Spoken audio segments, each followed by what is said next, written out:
ቡረይዳ የተባሉ ሷሐቢ እንደዘገቡት አንድ ጊዜ ረሱሉ ሰለላሁ ዐለይሂ ወሰለም ኹጥባ ያደረጉ ሚንበራቸው ላይ ሆነው فجاء الحسن والحسين حسنና ሁሰይን ልጆች ሆነው ይመጣሉ وعليهما قميصان احمران ቀላ ያሉ ጀለብያዎችን ለብሰው يمشيان ويعثران እየተራመዱ ወደቅ ያሉም ልጆች ናቸውና حسنና ሁሰይን ወደ መስጂዱ ይመጣሉ فنزل رسول الله صلى الله عليه وسلم ነብዩ አለይሂ ሰላቱ ወሰለም ወረዱና እቅፍ አረጓቸውና ወደ ሚንበራቸው ተቃኑና صدق الله ورسوله اللهና መልእክተኛው እውነትን ተናግረዋል انما اموالكم واولادكم فتنه ገንዘቦቻችሁ ልጆቻችሁ ለናንተ ፊትና ናቸው ሲል አላሁ ተዓላ እውነትን ተናግሯል እኒ ሁለት ህፃኖች እየተራመዱ በልጅ ግራቸው እየወደቁ እየተነሱ ሲሄዱ አላስቻለኝምና ወርጄ እነሱን ይዤ ተሰቀልኩ ወደ ሚንበሩ አሉ ሰለላሁ ዐላ ሰይዲና ወሐቢቢና ሙሐመድ አሰላሙ አለይኩም ወራህመቱላሂ ወበረካቱሁ ውድና የተከበራችሁ የኸሚስን በሱና ቲቪ ተከታታዮቻችን እነሆ ዛሬም ሰዓቱን ጠብቀን ወደ እናንተ መጥተናል በግራና በቀኝ ያው እንደተለመደው ሼክ አብዱላህና ሼክ ሷሊህ ይገኛሉ እንኳን ደህና መጣችሁ እንኳን ደህና ቆያችሁና ሐቢቢ ማሻአላህ ኡስታዚ እንኳን ደህና መጣህ ወንድም ጀማል ባረከላሁ ፊኩም አሚን ወፊኩም እንዴት ነበር ሳምንታት እንዴት አለፉ በጣም ጀማዓ ሲሆን ሶስትና ከዛ በላይ ሲሆን ነው አለ ያው በአማርኛ ሁለትም ሲሆን የለውም መርሐባ ያኒ አልহামዱሊላህ በጣም ደስ ይል ነበር እንተም ሰፈር ነበር በመሰለኝ እንዴት ነበር ጉዞ ያው ተመልካቾቻችንም ያስተውሉታል ብዬ አስባለሁ ባለፈው ሳምንት አንድ ኸሚስ ተዘሎ ነበር ያው ቢሆንም የባለፈው ሳምንት ኸሚስ ፕሮግራማችንን ሲከታተሉ ነበር ነገራቶች መደጋገማቸው ያው ምንም እንኳን የኛ የሰዓትና የሁኔታ ለመሻቸት ቢሆንም መስራት ነበረብን ግን መደጋገሙ ኸይር ነው ኸይር ተደጋጋሚ ቢሰማ የነክል لا يشبع من خير يسمع حتى يكون منتهى الجنة نزل ስለሆነ አሚን ኢንሻአላህ ተመልካቾቻችንም ያው ሳምንታቸው ያማረና በመልካም ያሳልፉት እንደሚሆን ተስፋ እናደርጋለን ያለንበት ወር ሙሐረም ነው ሙሐረማው አላለቀም ሱብሃንአላህ ብዙ ክስተቶች አሉበት ባለፈው ከሁለት ሳምንት የነበረን ፕሮግራሞችም ከሱ ጋር ተያይዞ በተለይም ከአሹራ ጋር የነበሩ በርካታ ነገሮችን አውርተናል ኢንሻአላህ ዛሬም እንዋራለን እስኪ እንደው ከዛ በፊት ግን ኸሚስ ነውና ለይለቱል ጁሙዓ ነው ዛሬ ሞቅ ደመቅ ይሉ ዘንድ ያስለመድናቸውን ኢንሻአላህ አንድ መንዙማ ጋብዘናቸው የምንመለስ ይሆናል ምን ይመስላችኋል ግድ ነው ያስፈልጋል ኢንሻአላህ ተመልካቾቻችን መንዙማውን ጋብዘናቸው እንመለሳለን አብራችሁን ቆዩ اللهم صل وسلم على محمد وآله وصحبه مرحبا ውድና የተከበራችሁ ተመልካቾቻችን ተመልሰን መተናል ኢንሻአላህ ተዓላ ደግሞ እንደተለመደው ወደ ሼኻችን ወደ ሼክ ሷሊህ ነውና ብዙ ዝክሪያቶችን ወደ ኋላ መለስ ብለው አንድ ርዕስን ወይም አንድን ነብይ ወይም አንድን ዑለማ አንድን ሱራ ሳይሆን ከዚህም ከዛም ብዙ ነገር ሊያስዳስሱን ሼክ ሷሊህ አብረውን ይገኛሉ ወደ እሳቸው እንሄዳ ናም ሶይ ያው በጥቅሉ እንደ ኸሚስ በሱና ፕሮግራሞቻችን ካሁን በፊት ያለፉት ምሽቶቻችን ላይ በርካታ ክስተቶችን በተለይም ተመልካቾቻችን ያስታውሳሉ ከበድር ጀምሮ የኡሁድ ዘመቻ ከዛም ሌሎችንም ኸንደቅን ይመስል የተለያዩ ዘመቻዎችን ግንዛቤ ያስጨበጥናቸው እኛም እየተማማር ብዙ ነገራቶችን ብዙ ቁም ነገሮችን ተመልክተንበታል አይተንበታል አሁንም ደግሞ ወርሃ ሙሐረም ከገባ በኋላ በተለይም ከአሹራ ጋር በማስረኛው የሙሐረም ቀን ከሱ ጋር የተገናኙ ክስተቶችን ምን ተከስቷል የሚለውንም በስፋት ተደሰናል ከነብያቶች ጋር ከዛም በፊት የነብዩላህ ኢብራሂም አለይሂ ሰላም ከሐጅ ጋር በተያያዘ የልጃቸው እስማኤልንም ሁኔታዎቹን በጥቅል ላይ አይተናል ከዛም በኋላ ደግሞ ስለ ነብዩላህ ዩሱፍ አለይሂ ሰላም የባለፈው ክፍላችን በቅርብ የምናስታውሰው ነው ምን ነበር የሚለውንም ክስተት ከአባታቸው ጋር የተገናኙበት ቀን የሙሐረም ነው የሚለውን እንደዚሁም ደግሞ የነብዩላህ ኑህ አለይሂ ሰላም ህዝቦች አላህ Subhanahu Wa Ta'ala መሬትንም ያለሽን አፍልቂ ብሏት ሰማይንም ያለሽን አዝነቢ ብሏት ሁሉም በዛ በውሃ ማዕበል ከጠፉ በኋላ መርከባቸው ወደ መሬት ይወረደችው ማለትም ያው ውሃው ካለቀ በኋላ ማለት ነው በሙሐረም 10ኛው ቀን ነው የሚለውን ጠቅሰናል። ይህ ብቻ አይደለም እንደው በጭልፋ ከባህር ላይ በማንኪያ እንደሚባለው ነው ክስተቶቹ በጣም ብዙ ከመሆናቸው የተነሳ ዛሬም እስኪ እንደው ሙሐረም ላይ አሁን የምንገኘው ሙሐረም የመጨረሻው ሳምንት ነውና ሙሐረም ላይ ከተከሰቱት መካከል የተወሰኑትን እንዝከራቸውና ለማስታወስ ያክል ነው። ትክክል ያው እንዳልተባለው ነው።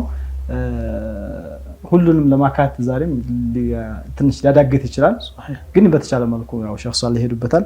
በነገራችን ላይ እስካሁን ስጠቅሳቸው የነበሩ ፕሮግራሞች በዝርዝር እንኳን ይሄ በርከት ብሎ ብዙ ሰው ሊሰማው ይችላል። ይህን እኮ አስፈልገ ነበር ይህንን ብሰማው ባያልፈኝ የሚሉትና ወንድሞች አሱና ቲቪ ዩቲዩብ ላይ ገብተው ሰርች ቢያደርጉ ሁሉም ያገኙታል። ቢያዳምጡት የሐቂቃ ብዙ ትምህርት ይወስዳሉ። የሐቂቃ አንድ ሰው ጀብደኝነት የሚኖረው ወይም ደግሞ እንደው በእኛ እንኳን ምሳሌ ስንሰጥ እዚህ ቁጭ ብለን ምንም አይነት ግንዛቤ ሳይኖረን እዚህ ቤት ለማጌጥ ተብሎ ከተንጠለጠሉት ከተሰቀሉት ፊኛዎች አንዷ ብትፈነዳ ድንግጥ ማለት አለ። ምክንያቱም ግንዛቤ እውቀቱ የለህም እንደዛ ይካስታል ማለት ሪዲሁን ተዘጋጅ ተብሎ ግን መድፍ ቢተኮስ አትደነግጥም። ይሄ ማለት ነው ቀድሞ የሆነ ነገር ተወቋ ማድረግ ቀድሞ መስማት ብዙ ለህይወት ያቀልልሃል። ሶሂህ የነብያቶችን የወልዮችን የደጋጎችን ያን ነብዩላህ አዩብ ምን አሳለፉ? ነብዩላህ ኑህ 950 ዓመት ህዝቦቻቸውን ዳዕዋ አድርገው 83 ሰው አካባቢ ሰለመላቸው ስትባል ሐቅ ላይ ሆነ የሚቀበልህ በስታጣናም ድንግጥ አትልም። ያ ነብይ በሙዕጂዛ የተዋዛ ያማረ ንግግር ያማረ ስብዕና ተላብሰው 950 ዓመት በዳዕዋ ጸንተው ግን 80 ሰው አካባቢ 83 ሰው አካባቢ ሰለመላቸው። ይሄ ትልቅ ማዕናዊያን ውስጥህን በቃ ባለህበት በሐቅ ላይ እንድትጸና ይጋብዛል። ስለዚህ ቀደምቶችን በተለይ ከነብያቶች ጋር ያለውን የነብዩላህ ዩሱፍ ባለፈው ሲዳስ ነበር የመጨረሻ ቆይታችን ያሁላ እንግዲህ ነብይ ናቸው እኮ ለምንድን ነው ስነ ምግባራቸው ስላማረ ከአባታቸው ከነብዩላህ ያዕቆብ ዘንድ ተወዳጅ ስለሆኑ ቀኑባቸው ወንድሞቻቸው ምን እናርገው አንዴ እንግደለው ይላሉ ላ አንገለውም አንዴ ጉድጓድ እንጣለው እንሽለው ምንድነው ይሁላ ደረሰባቸው በጎ ሰው መልካም ሰው ስለሆነ አይደል። ስለዚህ አንድ ሰው ጥሩ ስነ ምግባር ይኖረዋል ያቃለ ራሱን ይሄ ጠንካራ ጎኑ እንደሆነ አንዳንዴ ምን ይከሳል የሆነች አይባራ ሁላችንም እንሰማለን በተለይ ካልተማረው ማህበረሰብ ዘንድ በአሁኑ ዘመን መልካም ሰው መሆን አያስፈልግም ለሰው ጥሩ መሆን አያስፈልግም የሚል ሰው ትሰማለህ። ለምንድን ነው እንደዚህ ያለው ካልክ በጎ አድርጎ ጥሩ ነገር ሰርቶ ምላሹ ተቃራኒ ስለሆነ ነው። ባጎረስኩ እጄን ተነከስኩ ገጥሞት ነው። ግን የነብያቶችን ታሪክ ካወቀ እንደዚህ አይልም ሼህ አይደለ። ስለዚህ እነዚህን የትላልቆችን የቀደምቶችን እስከዛሬ ሼህ ሷሊህ ጋር የነበረን ቆይታ የሐቂቃ አንድ ሰው ቆም ብሎ ዩቲዩብ ላይ ገብቶ በቃ ትርፍ ሰዓቱን ስራ ሲጀምር ስራ ሲኖረው እኮ ፓውዝ አድርጎት ይቀጥላል። ረፍት ሲመጣ ደግሞ ፕላይ አድርጎት ቢሄድ 50%ን ቢሰማው ሌላውን እንኳን ቢያለፉ ብዙ ነገር ከአልቀሊሉ ኸይሩን ሚን ሸይ ከሚቀር ግማሹን ተምሯል። እና ወደዚህ ለማለት የፈለኩት ምንድነው መለስ ብላችሁ አሱና ቲቪ ላይ ዩቲዩብ ላይ ገብታችሁ እነዚህን ቂሷዎች እነዚህን ታሪኮች ያለፉ ትምህርቶችን ብንከታተል ለኛ ጽናትና ለተባት ያግዙናል። ሁላችንም ሰምተው ከሚያዳምጡት አዳምጠው ከሚተገብሩት አላህ ያድርገን። መርሐባ ሸሆቹ ጋር እንግዲህ ሼኺን ያው መንደርደሪያ በዛንባችሁ ቢሆንም ግን ያው አሁን ሰዎች መቼም በየቤታቸው ቡና እየጠጡ ብዙ ነገራቶችን ያሉ መዝናናት ታሪክን ማወቅ ሌሎችንም ዓለማዊ የሆኑ ነገሮችን ማወቅ መልካም ነገር እንዳለ ሆኖ ምናውቀው ነው። አንድ ሰው ፊልም በማየት ኳስ በማየት ምን ያክል ሰዓት ያባክናል።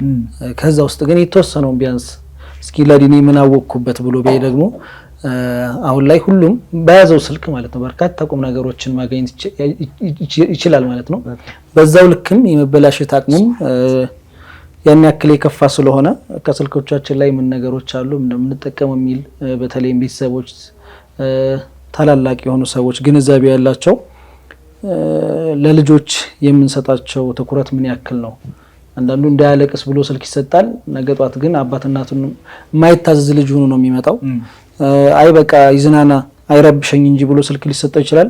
ነገጧት ሶላት ግዴታ አይደለም የሚል ልጅ ሊፈጠር ይችላልና ይሄንንም ከስልኮቻችን ላይ ለልጆቻችን ምን አይነት ነገር ነው ያወረስናቸው ያለው። አብዛኛው ሰው ቤቱን ባጥር ያጥራል። ከዛም አልፎ አደገኛ ጥርሽቦ ይጨመርበታል። ከዛም አልፎ ጥበቃ አለው። ያልበቃ ብሎ ሲሲቲቪ ካሜራም ይተከላል ቤት ላይ እንደምናውቀው አብዛኞቻችን። ግን ያንን ሁሉ አልፎ በየቤታችን በየኪሳችን ጥበቃ የማይከለክለው በሳተላይት በኢንተርኔት አማካኝነት ቤታችን የሚገባ በጣም ብዙ ነገር አለ። አይደለም ህፃናትን፣ ወጣቶችን፣ ትልቅ ሰው ነው የሚባል ሰዎችን ምን ያክል ጊዜያችን ይፈጃል። የግንዛቤ ሰው የሚባለው እንኳን አትሊስት ጊዜውን በማባከን ብዙ ሰው ይጠመዳል። መጥፎ ነገር እንኳን ባያደርግ በቀላሉ ማለት ነውና እነዚህ ነገራቶች ከትኩረት መግባት ያለባቸው ይመስለኛል። ያው እዚህ የምናገራቸው ነገሮች በራሳችንም ህይወት ላይ እንዲከሰቱ ጭምር ስለሆነ ሁላችንም ከግንዛቤ ውስጥ እነዚህ ብናስገባቸው። ሌላ የተጠቀሱት ታሪኮች ኡስታዝ አብዱላህ መጀመሪያ ላይ ያሉት ነገር ማለት ነው የምናስተውለው ነውና መጥፎ ምላሽ ብቻ ሳይሆን አብዛኛው ሰው የኔ ከሚለው ሰው ሊሆን ይችላል መጥፎ የሚገጥመው። ከቤተሰብ ልጅ ከእናት ከአባቱ ሊሆን ይችላል፣ ከወንድም ሊሆን ይችላል፣ ካጎት ካክስት። ቤተሰብ ደግሞ እናት አባት ደግሞ ከልጅ ሊሆን ይችላል መጥፎ ነገር የሚገጥማቸውና ከነቢያቶች ታሪኮች የምንማረው ይሄንን ነው። ነብዩላህ ኑህ አለይሂ ሰላም ያንን ሁሉ አመት ሲለፉ ልጃቸው አላመነም። ስለዚህ እኛ ልጄ እንደዚህ ያላለም ወይም የኔ ቅርብ ሰዎች እኮ እኔ ሜቢ መጥፎ ሰው አይደለሁም እኮ መጥፎ ሰው በሆን ችግር አልነበረውም፣ ወይም ደግሞ የሩቅ ሰዎች እኮ አይደሉም እንደዚህ ያደረጉኝ የቅርብ ሰዎች ናቸው፣ የሩቅ ሰው ቢሆንማ መቼም ባዳ ነው የሚል ሰው አለ። እውነታውን ካየን ግን ነብዩ አለይሂ ሰላቱ ወሰለም አጎታቸው ነው በቁርአን ስሙ እየተጠቀሰ ጧት ማታ ሙስሊሞች ሲቀሩ የሚረግሙት አቡ ለሀብ አጎታቸው ነው አዛ ሲያረጋቸው የነበረ። ሌሎችም የቅርብ የሚባሉ ሰዎች ነብዩላህ ዩሱፍ አለይሂ ሰላም ያ ሁሉ ስቃይ ያደረሱባቸው መነሻውና መንስኤ ወንድሞቻቸው ናቸውና የሆነ ሰው እኛ ሐቅ ላይ ሆነን ከጎንም ይሁን ከቅርብም ይሁን ከቤተሰብም ይሁን በየትኛው ሁኔታ ሲገፋን ያመገፋት ሊቆጨን አይገባም። እንዳላችሁት ሐቅ እስከያዝን ድረስ ኢማሞችም በተለይ አሁን ላይ ባለው ሁኔታ እውነታ ለመናገር በርካታ መስጂዶች ኢማሞቻችን 500 600 ሰዎችን የሚያሰግድ መስጂዶች 10 እና 20 ሰው ሊሆን ይችላል ጀማዓ የሚታደመው። በተለይም የሱብሂ ሶላት ላይ አስር ሶላት ላይ እንደዚህ አይነት ሁኔታዎች ላይ ሰው ላይ ይታደም ይችላል። ያንን ግን አንድም ሰው ይሁን ነብያቶች ብቻቸውን ሆነው የጀመሩት ሁሉ በልፋትና በጥረት ነው የመጣው። ተስፋ መቁረጥ የለብንም። ኢንሻአላህ መንደርደሪያው ቢበዛም ያው የቡና ማድመቂያ ይሆናል። ወደ እናንተ ወደ ዋናው ሐሳብ እንምጣ። ማሻአላህ አላህ ይጠብቃችሁ ሁለታችሁንም። አሚን አሚን። ትልልቅ መሰረታዊ ነገሮች ያኒ እስካሁን የተጠቀሱ ታሪኮችን በአጠቃላይ አስኳሉን ነው ወጣችሁ ያስቀመጣችሁትና በዚሁ አጋጣሚ ተመልካቾች ይሄን የተሰጠውን ምክር መግቢያውን ከልብ ሳናወጣ ይሄን ነገር ሁሌም እያስታወስን ታሪክን በታሪክነቱ በመንሰማበት ጊዜ ከዚያ ብዙ ትምህርት ለመውሰድ እንጂ እንዲሁ በቃ በታሪኩ ተመስጦ ከንፈር መጥቶ ማለፍ ብቻ እንዳይሆን በዚህ ሆነ ማስታወሻ ሳላበዛ ወደ ባረከላሁ ርዕሳችን እገባለሁ ማለት ነው። አሚን ወቢኩም። ኢንሻአላህ ዛሬ ከአሹራ ክስተቶች መካከል ለመዳሰስ የምፈልገው የሰይዱና ዩኑስ አለይሂ ሰላምን ቂሳ ወይም ታሪክ በተመለከተ ነው። ከእርሳቸው ጋር በተያያዘ ሁለት ነገሮችን እንጠቅሳለን ኢንሻአላህ። አንደኛው የእርሳቸው ህዝቦች ተውበታቸውን አላህ የተቀበለበት ዕለት የአሹራ ቀን በመሆኑ ነው። ሁለተኛው ደግሞ ሰይዱና ዩኑስ አለይሂ ሰላምም ከአሳ ነባሪ ሆድ የወጡበት ዕለት የአሹራ ቀን መሆኑ ነው። የመጀመሪያውን ጉዳይ የሰይዱና ዩኑስ ህዝቦች ከእሳት ከቅጣት ነፃ የወጡበትን ስንመለከት ሰይዱና ዩኑስ አለይሂ ሰላም ወደ ኒነዋ የምትባል ሀገር ወደ ኢራቅ አካባቢ ያለች ሀገር ነች ነው የሚሉት። ወደሷ ነበር የተላኩት። ህዝቦቿ ወደ 100,000 እና ከዛ በላይ ይሆናሉ ይላሉ። ወደ እርሷ ተልከው ዳዕዋ ያደረጉ ያስተማሩ ብዙ ከለፉ በኋላ የሆነ አሽታር የሚሉት ጣዖት ነበረ እነሱ የሰይዱና ዩኑስ ህዝቦች የሚያመልኩት። ይሄን ማምለክን አቁሙ ተው እያሉ ጥሪ ሲያደርጉላቸው ቢኖርም እነርሱ ግን በظلم በፈሳድ በክህደታቸው በሽርካቸው ላይ ቀጠሉበት። እናም ሰይዱና ዩኑስ አለይሂ ሰላም ይሄ ነገር በጣም የነሱ ማስተባበል ሲበዛባቸው ሲጠነክርባቸው የሆነ ሰዓት ላይ ምን አሏቸው? እንግዲህ እስካሁን ለ33 አመት ገደማ እናንተን ስጣራ ቆይቻለሁ፣ ጥሪ ያደረኩላችሁ ቆይቻለሁ። ከዚህ በኋላ ከተቀበላችሁ ካነ الخير الذي ارجوه ይሄ የምፈልገው መልካሙ ኸይሩ ነገር እሱ ነው ከተቀበላችሁ እዚህ በኋላ ወኢላ አሏቸው አለበለዚያ ግን فاني انذركم عذابا ከባድ የሆነ ቅጣት ወደፊት ይመጣባችኋል አስጠነቅቃችኋለሁ ይበላኡ ከባድ የሆነ በላ እናንተ ላይ ይመጣባችኋል ይሄም ደግሞ ከ40 ቀን በኋላ ነው አላቸው ሱብሃንአላህ ቀን ገድበው ነገሯቸው ከዛ ይሄን ሲሏቸው የሰይዱና ዩኑስ አለይሂ ሰላም ህዝቦች አይ እንደዚያ ከሆነ ምልክቱን ስንመለከት ስናይ ተውበት እናደርጋለን አሉ እናምንባለን አላቸው ሱብሃንአላህ ከዛ 5 ቀናት ብቻ ያኒ 35ቱ ቀን አልፎ ወደ 5 ቀናት አካባቢ ሲቀሩ ይላሉ የሰይዱና ዩኑስ አለይሂ ሰላም ህዝቦች ምን አሉ እርስ በርስ ተነጋገሩ ተባባሉ ምን አሉ ዩኑስ ከዚህ በፊት ዋሽቶ ያቅም انه رجل لا يكذب ያውቋቸዋል በውሸት ምንናቀው ሰው አይደለም ስለዚህ እስቲ አሰሳስ አድርጉት እሱ ካለ መኖሩን ቸክ አድርጋችሁ አረጋግጣችሁ ካለ ምንም ነገር ፍርሃት የለባችሁም ወጥቶ ከሆነ ግን ቅጣት መምጣቱ ሸክ የለውም ተባባሉ እሱ በእኛ መካከል ያለ ቅጣት አይወርድብንም የሚለው እርግጠኛዎች ነው ማለት እና እንዲህ ዘዴ ከመዘየድ ቀላሉ መንገድ ምንም ሳይከፍሉ ወደ ኢማን ወደ እስላም ግቡ ነበር ሱብሃንአላህ አላህ እንግዲህ በርግጥ መጨረሻ አላህ ሽቶላቸዋል ኸይሩንና ከዛ ሰይዱና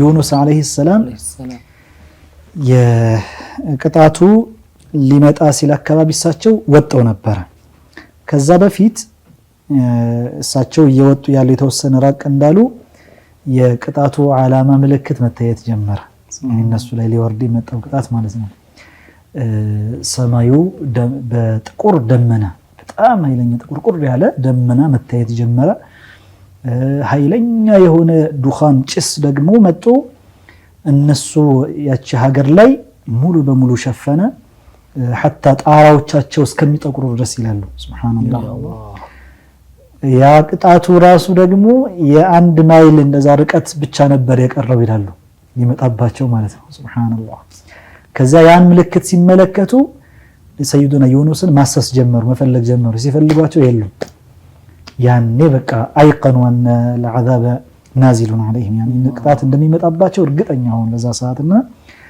ሄደው ወደ አንድ ሼክ ጠጋ ብለው ጠየቋቸው ይሄው ቅጣት ሊመጣብንኩ ተቃርቦብናል ምን ይሻለናል ሲሏቸው አሚኑ ቢላሂ ወረሱሊሂ ወቱቡ አላቸው በአላህና በመልእክተኛው አመኑ በሰይዱና ዩኑስ ማለት ነው ተውበትም አድርጉ አሏቸው ከዚያም እንደዚህ በሉ አሏቸው اللهم إن ذنوبنا قد عظمت وجلت وأنت أعظم منها وأجل إن افعل بنا ما أنت أهله ولا تفعل بنا ما نحن أهله بلا دعاء አድርጉ الله ወይ ወንጀላችን በጣም ገዝፏል በጣም ከብዶብናል አንተ ደግሞ ለዚህን ምህረት ለማድረግ የምትገባ ከባድ ወንጀሎችን እንኳን ይቅር የምትል ጌታ ነህ እና አንተ እዘንልን አንተ የሚገባው ያንተ ባህሪህ ገፋር ተዋብ ተውበትን ተቀባይ ምህረትን ሰጭ ጌታ ነህና እንደ ባንተ በዚሁ በሲፋህ እንጠይቀሃለን አንተ የሚገባው ይሄን አንተ አህሉ የሚገባው ይቅር ለማለት አንተ ነህና ይቅር በለን እኛ እንደ ስራችን ግን ሙአመላት አድርገን የስራችን ከባድ ቅጣት የሚያመጣ ነገር ነው እንደኛ ቅጣት ሳይሆን እንደኛ ወንጀል ሳይሆን እንዳንተ እዝነት አሉ ሱብሃንአላህ ይሄን ዱዓ አድርጉ ሲላቸው መርሐባ ብለው ከዚያም ማልፈው ወደ ሶህራ አውላላ ሜዳጋ እንዳለ ሁሉን ልጆቻቸውን ሚስቶቻቸውን እንስሳት ሳይቀር ሙሉ በሙሉ እየነዱ አስወጥተው ህፃናት ልጆችን ከናቶቻቸው ነጣጠሏቸው እንስሳትንም እንደዛው ከልጆቻቸው ጋር ነጣጠሏቸውና ሱያህ በዛ በቃ ጩኸት በዛ ለቅሶ ያን ሱያህ ወይም ደግሞ ሮሮ የበለጠ ለዱዓ እስቲጃባ የበለጠ እንዲጨምርላቸው ፈልገው ማለት ነው። በጣም ያስጨንቃል። መተዛዘኑ ሁሉ ነገር እንዲመጣ ተضرعም ደግሞ ወደ አላህ ፈርቶ እንደው ይሄ ከባድ ነገር ሊመጣብን ነው የሚለውን ነገር ከውስጥ አስቀምጠው አላህ እንዲመልስላቸው ይሄን ነገር እንዳያመጣባቸው ለመማፀን እንዲመቻቸው በዛ መልኩ አደረጉና በል ከዛም አልፈው ይላሉ ረዱል መዛሊም ላይ ያኒ የበደሏቸውን ሐታ ይቅርታ ከመጠየቅ ያስቀየማቸውን ያን ነገር ይቅርታ አፉታ ከማግኘት በተጨማሪ ይላሉ ያኒ ጋያው እስከምን ድረስ ደርሰው ነበር ይላሉ አንዱ ለምሳሌ የሆነች ድንጋይ ለምሳሌ ወስዶ የሌላን ሰው ቤት ገንብቶበት ከሆነ መሰረቱ ላይ እንኳን ቢሆን በራሱ አፍርሶ ነቅሎ ይሰጠው ነበር ይላሉ እስከዚህ ድረስ ተውበታቸውን በኢኽላስ አደረጉ አላህ Subhanahu Wa Ta'ala ያ ሊመጣ የነበረው ቃል መለሰላቸው ያ ሰላም ፈረጃው መጣ ያ የተከሰተው በአሽራ ነበር ሱብሃንአላህ ሙሐመድ ያን ፈረጃውን ቀርባ አላህ በእኛ ዘመን ብዙ መንገላቱ ሙስሊማት በዚህ ሁሉ ቦታ ያለ ፈረጃውን ቀርባ አላህ አድርገው መርሐባ በተለይ አህሉ ሱናህ ወል ጀማዓዎች ወንጀል መብዛቱም አላህ ይጠብቀን ከወንጀል በዛው ልክ ግን ሰዎች ከወንጀል በዛን ብለውም ከተውባ መራቅ የለባቸውም ነው ብዙውን ጊዜ ለቅጣትም ለምንም ሰበቡ ለዋጋ ግሽበቱም በለው ለተለያዩ በላዎች መብዛት ሰበቡ አብዛኛውን ጊዜ ወንጀል ነው እና ተውበት ከተደረገ በደንብ ወደ አላህ ተضرع ከተደረገ ብዙ በላዎች ይቀንሱ ነበር ሱብሃንአላህ አላህ ይወፍቀን ለሁላችንም እና ሰይዱና ዩኑስ አለይሂ ሰላም ያ ነገር አላወቁም ነበር ያኔ እንደዚህ አላህ Subhanahu Wa Ta'ala ተውበታቸውን እንደተቀበላቸው ሁሉ የሚያውቁት ነገር አልነበረም እና እሳቸው ወጡ ወደ ባህር ዳርቻ በሚደርሱበት ጊዜ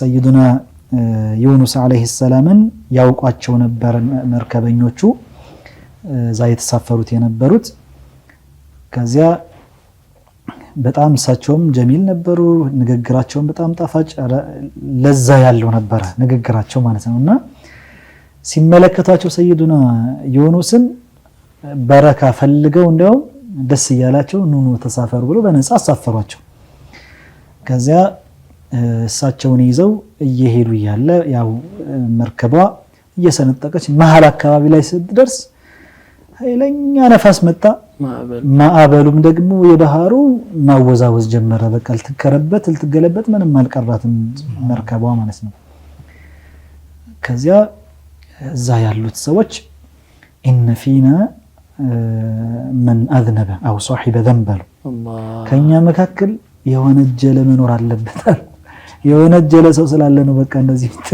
ልትገለበት የምትልብን ሲሉ ከዛ እስቲ በቃ አጣ እንጣጣልና የደረሰበት ወንጀለኛው እሱ ነው ማለት ነው ተባባሉ እጣ ሲጣጣሉ ሰይዱና ዩኑስ አለይሂ ሰላም ላይ ያረፈ ሱብሃንአላህ ከዛ እሳቸውማ ምንም ሊኖርባቸው አይችልም ህዝቦቹ እና እንደዛ አሉ በዛ ላይ ያሳፈራቸው በረካ ፈልገው ነው ሲጀመር ያሳፈሯቸው ይሄ ሊኖርባቸው ሊሆን አይችልም ማለት ከዛ ድጋሚ እጣ እንጣጣል ተባባሉ ነው አሁንም እጣ ሲጣጣሉ ድጋሚ እሳቸው ላይ ያረፈ ሱብሃንአላህ ሰይዱና ዩኑስ ላይ ከዛ ያንሳቸው በደም ታጠቁና ራሳቸውን ወደ ባህር ሊጥሉ ሲሉ ላላ አይሆንም ብለው አሁንም አስቀሯቸው አይሆንም ድጋሚ ሶስተኛ እጣ ይጣጣል ተባለና ሲጣጣል አሁንም እሳቸው ላይ ያረፈ መጨረሻ ላይ አማራጭ ስላልነበረ ራሳቸው ወደ ባህር ራሳቸውን ወረወሩ ማለት ነው እዚህ ቦታ ላይ ያው ጥንቃቄ ይፈልጋል አንዳንድ ሰዎች ቂሷ ታሪክ በሚያወሩበት ጊዜ ያላረዳዱ ያላገነዛዝቡ እንዳይረዱ ሰይዱና ዩኑስ አለይሂ ሰላም ከተላላቅ ነቢያት መካከል ናቸውና እርሳቸው ጉዳት ያደርስብኛል ብለው ወይም ደግሞ እሞታለሁ ብለው ወይ ማሳነባሪ ይበላኛል ብለው በጭራሽ ወደዛ አይወርዱም ያኒ ወደ ባህር ራሳቸውን አይጥሉም ኢንቲሃር አይደለም ራስን ለመግደል መሞከር ወይም ደግሞ ራሳቸውን ለመጉዳት ብለው አይደለም ወደዛ የገቡት ማለት ነውና ምንም አልሆነም ባህር ነው አንድ ሰው አይንቶ ሊወጣው የሚችል ነገር ነውና ያናስበው ወደ ባህር ራሳቸውን በሚጥሉበት ጊዜ አላህ ሱብሓነሁ ወተዓላ እንግዲህ እሳቸውን ኢብቲላ ለፈተና ለሙከራ ምክንያቱም እርሳቸው መጀመሪያ ከሀገር በሚወጡበት ጊዜ ጌታቸውን አስፈቅደው ወይም ወህይ ጠብቀው አይደለም የሚወጡት ይላሉ። እዚህ ጋር ስህተት ተከስቶ ነበር እሳቸው ላይ ሲወጡ በቃ እናንተ ምንም አትለወጡም አይነት ነገር ብለው ሲወጡ ሰይዱና ዩኑስ አለይሂ ሰላም ፈቃድ አልጠየቁም ነበር፣ ወህይ አልወረደላቸውም ነበር። ይሄ ደግሞ ማድረግ አልነበረባቸውምና አላህ ሱብሓነሁ ወተዓላ وظن أن لن نقدر عليه إلى القرآن وظنوني إذ ذهب مغاضبا وظن أن لن نقدر عليه أن لن نقدر أن لن نضيق مالتنا عندنا سوتش على ردان يردد أن لن نقدر يعني يمانشل مسلو سايهون أن لن نقدر أن لن نضيق نجار عندما نتقبل بسرة والسرع የሆነ ነገር እንደማናመጣበት አስቦ ነበር ማለት ነው። ሰይዱና ዩኑስ አለይሂ ሰላም ይሄ ሳይፈቀድላቸው በመውጣታቸው የሆነ ነገር ይመጣብኛል ብለው አልገመቱም ነበር። وظن أن لن نقدر عليه ማለት ይሄ ነው። አብዱላህ ኢብኑ አባስ ረዲየላሁ ዐንሁማ እንደፈሰሩት ማለት ነው። እና ሰይዱና ዩኑስ አለይሂ ሰላም ራሳቸውን ወደ ባህር በሚጥሉበት ጊዜ አላህ ሱብሓነሁ ወተዓላ እንግዲህ ለፈተና ዓሳ ነባሪ እንዲጠብቃቸው አድርጎ እሱ እንዲወጣቸው አደረገ። ሱብሃንአላህ فالتقمه الحوت ያ አሳ ነባሪው ዋጣቸው እንደማለት ነው። አላህ በቁርአን ላይ እንደገለጸልን ከዚያ ያ እንግዲህ አሳ ነባሪ ውስጥ ሆድ ውስጥ ገብተው እሱ በሚወዛወዝበት ጊዜ በሚሄድበት ጊዜ አብረው እየተወዛወዙ ጭራሽ ወደ በጣም ጥልቅ ወደ ሆነው የባህሩ ክፍል ወደ ታች ይዟቸው ወረደ ይላሉ። እና حتى ድምጽ ሰምተው ነበረ፣ በጣም ኃይለኛ ድምጽ። አላህ ሱብሓነሁ ወተዓላ ወህይ አውርዶ ነገራቸው። ይሄ የእንስሳት የባህር እንስሳ ተስቢህ ነው ማለት ነው። ሱብሃንአላህ። ያኔ ወደ አላህ ሱብሓነሁ ወተዓላ ተضرع አድርገው ዱዓ ማድረግ ጀመሩ። አላህን ማወደስ፣ አላህን ማጠራት ጀመሩ። ላ ኢላሃ ኢላ አንተ ሱብሃነከ ኢኒ ኩንቱ ሚነ ዛሊሚን። ተضرع አደረጉ። ኢዕቲራፍ ቢዘንብ يعني የሰሩትን ስራ በቃ ወቅያለው ጥፋቴን ብለው አላህን ጌታቸውን መማፀን፣ እርሱን ጌታችን አላህን ማጠራራት። እኔ ተንዚህ አላህን ማጠራራት መዳኛ መንገድ ነው። ተስቢህ ተስቢህ يعني አላህን ሱብሓነሁ ወተዓላ ስታጠራራ አላህ ፍጡራንን አይመስልም ስትል፣ አላህ የሰው ልጅን አይመስልም ስትል፣ አላህ ደመናን አይመስልም ብርሃንን አይመስልም በምትልበት ጊዜ ይሄ እንደውም የኸይር ነገር መምጫ ሰበብ ነው። አላህ ቦታ አይፈልግም ስትል፣ አላህ በቀኝ በግራ በፊት በኋላ በላይ በታች አይባልም ስትል፣ ይሄ ኸይራት ነገር ማምጫ እንደውም ከሀም ከገም መላቀቂያ ሰበብ ነው። እሳቸው ምንድን ብለው ነው የወጡት? ላኢላሃ ኢላ አንተ ሱብሃነክ ጥራት ይገባ ሲሉ መውጫ ሰበብ ሆናቸው እሱ ራሱ ማለት ነው። ከዛ ከገቡበት በላ ካነ ፊ ዙሉማቲን ሰላት ይላሉ፣ በሶስት ጨለማ ውስጥ ነበሩ ይላሉ። አንደኛ የሌሊቱ ጨለማ አለ፣ ሁለተኛ የባህሩ ጨለማ አለ፣ ሶስተኛ የአሳ ነባሪ ሆድ ጨለማ አለ። በዛ ድንግዝግዝ ጨለማ ውስጥ ሆኖ እንግዲህ ያን ጊዜ ያሳለፉት ማለት ነውና ከዚያ በኋላ ዱዓ በሚያደርጉበት ጊዜ አላህ ሱብሓነሁ ወተዓላ ዱዓቸውን ተቀበላቸውና ያ አሳ ነባሪ ታዛዥ ነው፣ የሄደ ወደ ዳርቻ ወጣቸውና የብሱ ላይ ጣላቸው ማለት ተፋቸው። ሱብሃንአላህ ምንም አልነበረም ነበረ እዛ ቦታ ላይ። فنبذناه بالعراء وهو سقيم ይላል አላህ በቁርአን ላይ። ዓራእ ማለት ምንም ሸጀር ዛፍ ምናምን የሌለበት ሜዳ ምንም ነገር የሌለበት ማለት ነው፣ ከፍር ማለት ነው። ሱብሃንአላህ እና አሟቸው ነበረ ደግሞ ሲወጡ እንጂ እሳቸውን ምንም حتى ማቁሰል እንኳን ነገር የለም፣ አጥንት መስበር የለም። አሳ ነባሪ ወደ ውስጥ ገብተው ማለት ነው። ለየት እኮ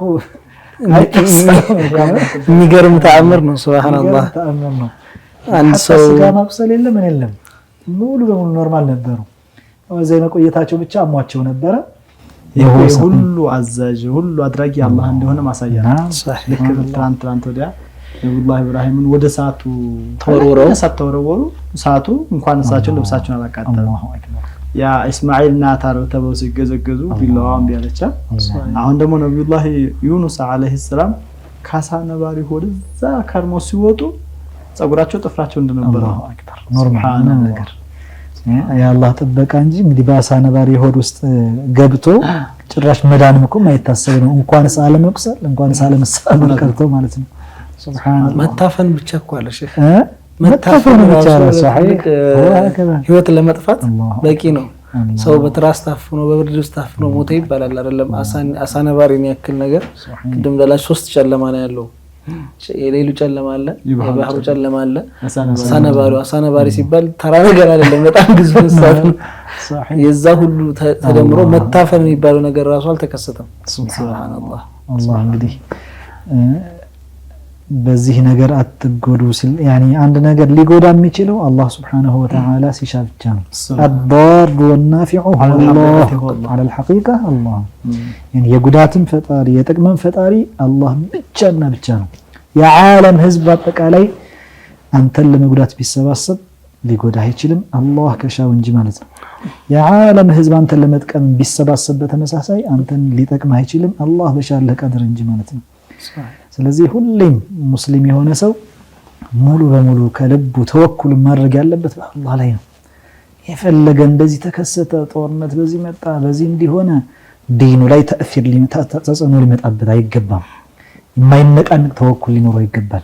ትንሽ ነገር በሰማ ቁጥር በፍርሃት መራድ ከዲኑ ወደ ኋላ ማለት ፍጹም በሙስሊም ላይ ሊቆ ቢሄ يعني ሙስሊም የሆነ ሰው ሐቂቃ በአላህ መመካት ያለው ሰው ይሄ ነገር መሆን የለበትም። ሱብሃንአላህ። ሼኺ አሁን የታነሱ ብዙ ነገሮች ሁሉም በየቤቱ የሚያስታውሰው ነገር ይኖራል። ግን ከትንሽ ዓመታት በፊት የኮሮና ቫይረስ በዓለም አቀፍ ደረጃ ተከስቶ ነበር። ሌሎችም ሀገራችን ውስጥ ያው የተለያዩ ጦርነቶችም ነበሩና ሰሜን ጦርነት ነበር። እነዚህ አይነት ክስተቶች ሲከሰቱ የሚገርመው ነገር ከጦርነት በተለይም በሰሜኑ ጦርነት ከሰሜን አካባቢ ብዙ ተፈናቃዮች ነበሩና ጦርነት ሽሽት ወደ አዲስ አበባ ሲመጣ መኪና ተገልብጦ የሞቱ ሰዎች አሉ።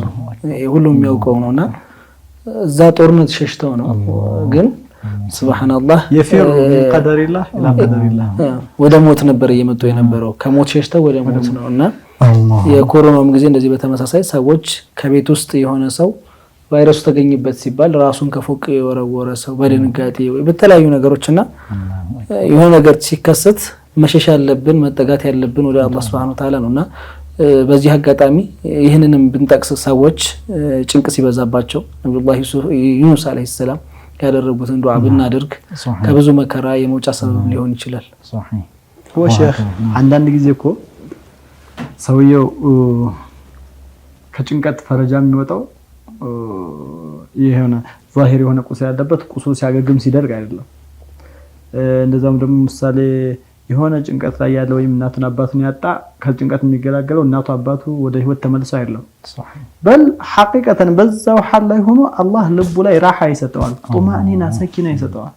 ቀለል ይለታል ነገር አለሙ ማለት ልክ አሁን እንደተጠቀሰው እንግዲህ አይ አሁንማ ጦርነቱ ተፋፍሟል፣ አሁን ደግሞ በሽታው ዘምቷል፣ አሁን ድርቁ አሁን ሲባል ወደ አላህ አለላህ ተወከልቱ ሐስቢ አላህ ኒዕመል ወኪል እርሱ የሻው ነው የሚሆነው እኔ ስላሰብኩ ስለተጨነቅኩ የሚቀየር ነገር ምንም የለም ብሎ ወደ ዚክሩ ይመለስ። ያ እየተባለ ያለው እየተወራ ያለው ነገር እንዳለ ሆኖ እሱ አማን ይሆናል። አማን ሰፈር ምንድነው ይሄ እንዳላችሁት ወደዚህ ሱብሃነከ ኢኒ ኩንቱ ሚነል ዛሊሚን እኔ ደካማ ባሪያ ነኝ አንተ ደግሞ አዛኝ መሐሪ ሆን ካጠቃሚ ሆን ጌታ ነህ። እንደዛውም ደግሞ ባንተ ነው የምመካው እንጂ እስከዛሬም በስልጣን ላይ በገንዘብ ወደዛ አይደለም ሁሉም ያንተን ወደ አንተ ተመላሹ። እነኚህ ነገራቶች ሐቂቃ ሚን ቀልቢሂ ከልቡ ሲላቸው እንዳልኩት ቀደምናኩት እናቱ ሞታለች ኩራት ተመለስ በዛ ሐል ላይ ሆኖ ራሓ በቃ አላህ ልቡ ላይ ሰኪና ያደርግለታል፣ ይረጋጋል። ያ ቁስሉ እንደታሸገ ነው እንደተሰበረ ነገሩ በዛ ሐል ሆኖ ውስጡ ሌላ ስሜት ይሆናል። ይሄ የሚገኘው እንደተባለው ወደ አላህ መመለስ የሐቂቃ ከውስጡ ተሰጽቶ መለስ ብሎ በቃ ያዙኝ ልቀቁኝ በማለት ፈንታ ወደ አላህ ተዓላ ተመልሶ አላህን በመማጸን አንተ አለህኝ ባንተ ነው መመካው። ሰይድና ኢብራሂም ምንድነው ጅብሪል አለይሂ ሰላም መጥቶ ምን ላድርግልህ ባላቸው አለካ ሐጀት ምን ሲላቸው ምንድነው ያሉት? አማ ኢለይከ ፈላ ካንተ ከመخلوق ምን ማልከጅም አንተ ፍጡር ነህ ሐስቢየላሁ ወኒዕመል ወኪል አላህ በቂ ነው ያማረ መመኪያ እሱ ነው ምንም አትጎዱ እንዲህ ያለውን የቂን አላህ ይወፍቀን ሱብሃንአላህ እና ሰይዱና ዩኑስ አለይሂ ሰላም አላህ ሱብሓነሁ ወተዓላ ይሄ አሳ ነባሪው ወደ የብስ እንዲጥላቸው አደረገ ምንም ዛፍ ምንም አልነበረም ከዚያም አላህ ሱብሓነሁ ወተዓላ የዱባ እንዲበቅል አደረገ ሱብሃንአላህ وأنبتنا عليه شجرة من يقطين ይላል يعني ከيقطين ማለት የዱባ ዛፍ እንዲበቅል አደረገን ይላል አላህ Subhanahu Wa Ta'ala እና ያለ ምንድነው ያን የተደረገው ይላሉ ዑለማዎቹ የዱባ ፍሬ የዱባው አወለን ቅጠሉ በጣም ለይን የሆነ ለስለስ ያለ ሰፋም ያለ ነው እና እንደ ጥላ እንዲያገለግላቸው ስለሚፈልግ ነው አሉ ከዛ በተጨማሪ ደግሞ ዱባው ራሱም ደግሞ ተቀቅሎ የሚበላ ነገር ነው እንዲሁም ዝም ብሎም የሚበላ ነገር ነው ቅርፊቱም hatta ፍሬውም ውስጡ ላይ ያለው ሁሉም ለምግብነት የሚውል ነገር ነው ፈዋኢዱ በጣም ብዙ ነው ይላሉ ከዛ በተጨማሪም የሚዳቋ ትመጣና እሳቸው ፊት ለፊት ጋር ወተቷን ታመጣለ ራሷ ዝም ብላ ማለብ ምናምን ሳይጠበቅባቸው ከፈት ያደረገች ወተቷን ታመጣላቸው ነበር ያን ከዛ ከዱባውም እየተመገቡ ከዚህኛው እየጠጡ ከህመማቸው አገገሙ ይላሉና ይሄ ከየብስ ወደ የብስ አሳ ነባሪው የጣለበት እለት የአሹራ ቀን ነበር ሱብሃንአላህ ያኒ ከሶስት ጨለማ ነፃ የወጡበት ማለት ነው ሱብሃንአላህ ዱባ ትልቅ ጥቅም ያለው መሆኑ ያው በዚህ አጋጣሚ የሆነ ክላሱ ዝቅ ያለ ምግብ ተደርጎ የሚታሰባል በብዙዎች ዘንድ ሲመስለኝና ዱባ ያው ፍሬው እንደሚበላ እኔ በቅርብ ነው ያወቅኩት ፍሬው ስላችሁ ለዘርነት የሚጠቀሙት አንዳንድ ለውዝም ያዞሩ ልጆች ምናምን ይዘው ይሸጡታልና ምናምን ስለ የዱባ ፍሬ ነው መርሐባ ከአፍታ ቆይታ በኋላ ተመልሰን እንመጣለን አብራችሁን ቆዩ اللهم صل وسلم على محمد